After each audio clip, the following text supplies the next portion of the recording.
you know, the problem would have been if David Agim had the last say in this debate. But listen to what he says. He says in South Africa, there was a group which was pushing to control their own money.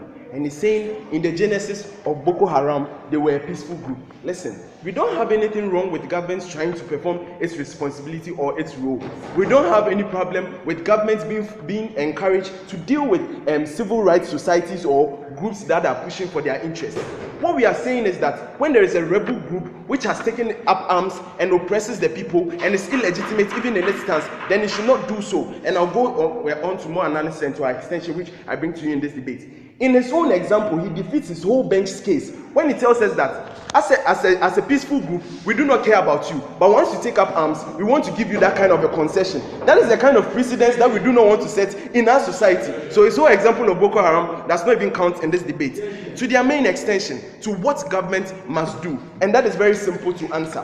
What we are saying is that anytime there's a problem in society, government must take upon itself its available systems or apparatus to be able to fight that problem. In this case, any measure that government takes should be one that is sustainable. And we say, in this measure, it is no way sustainable. Let me tell you why.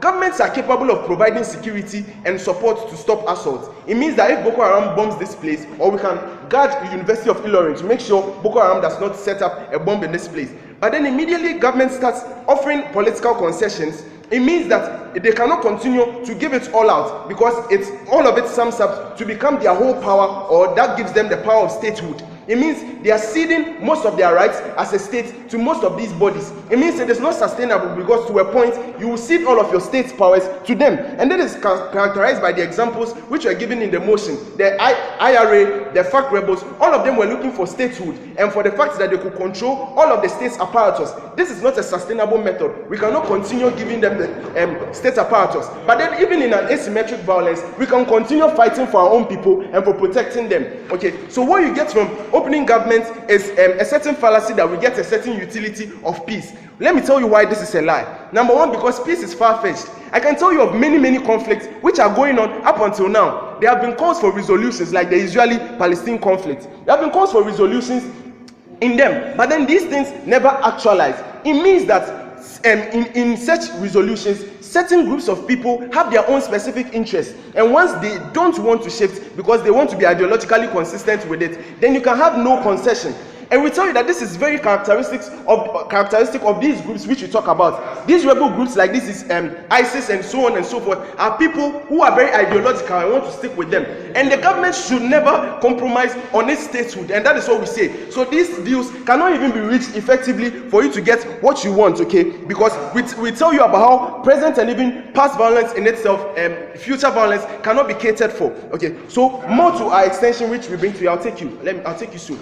What OG tells you is that when groups are illegitimate, let us write them away, okay? But I think the burden that has been missing out in most of this debate is when there is a legitimate group. That's the question OG puts. When there's a legitimate groups that exist only as a force fighting against people's oppression, should we give them political concessions, or should we give them political concessions in order to just appease them and make them silent, and then this kind of suffering which we talk about still goes on within the system anyway?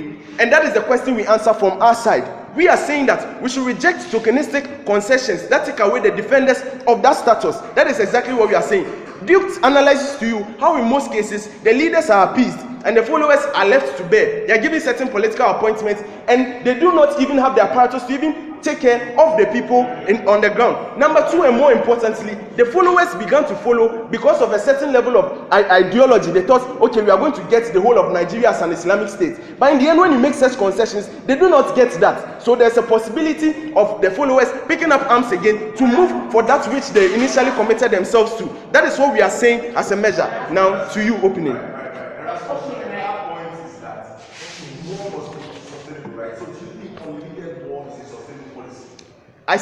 You brought up a certain utility which talks about the protection of the people.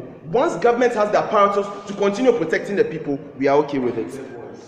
Okay, so more on that. Okay, we're going to tell you that in most cases, when what these groups are fighting for example, with the FARC rebels, they were fighting for a certain system to be overthrown. That means they were fighting for a level of state to ensure that a democracy exists within that society. What happens with concessions is that these groups are assimilated into government. It means there's no longer anyone to fight against those people. And more importantly, I asked in the POI, when you assimilate these groups into statehood or into the state, you violate the choices of the people, because number one, consent is vitiated because the people are already scared. That is, even if they consent to it, they're already scared. So because of that, they make that choice anyway, which might not be their true or genuine choice. But moreover, these things are not even asked. You just assimilate them into government anyway, vitiating their consent or their choice. But I think these things are very important, that when there are groups which are pushing for legitimate reasons, they should push it to the end and achieve that kind of utility.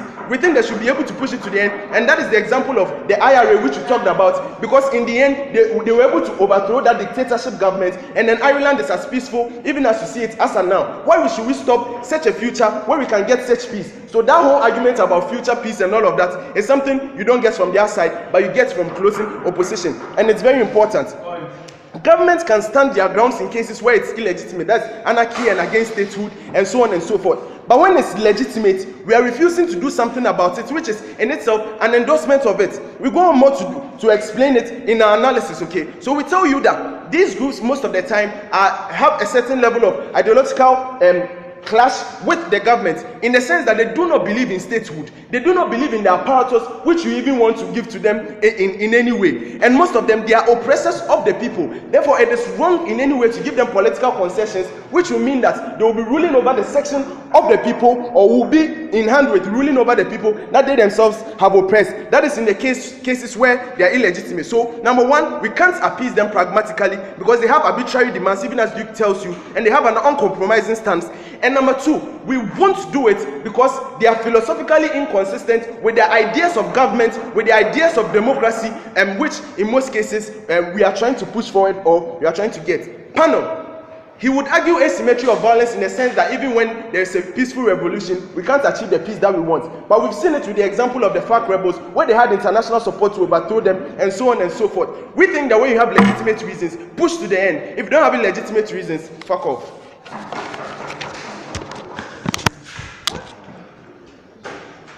Thank you.